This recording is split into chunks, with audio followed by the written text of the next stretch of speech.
In this video, we will try to change the earpads on a 3M WorkTunes Connect Hearing Protector. The covers on the earpads have been worn completely off, leaving the sponge material of the pads exposed.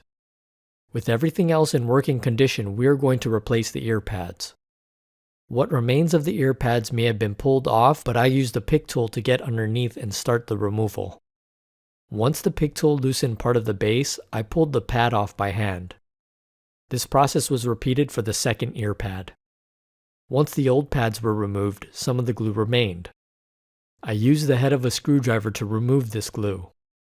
Although this saved a little time, it made a lot of deep scratches in the plastic. I was able to remove the glue without the tool, so I'm sure there are many less abrasive ways to remove the glue. An alternative to scraping would be to use a glue removal product. Once the glue was removed, you could then clean the surface with another product such as isopropyl alcohol.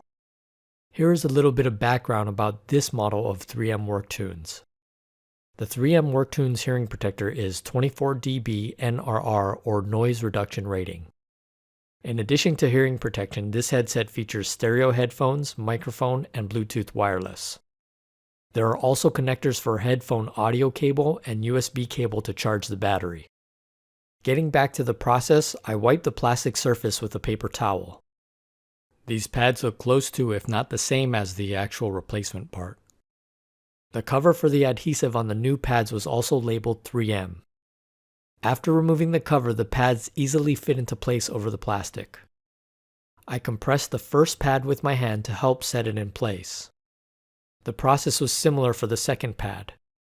I also compressed the second pad with my hand to help set it in place. I then pushed both pads together to help set them in place. Overall, the ear pads fit great and look good. Like the original pads, I expect that they will provide years of hearing protection.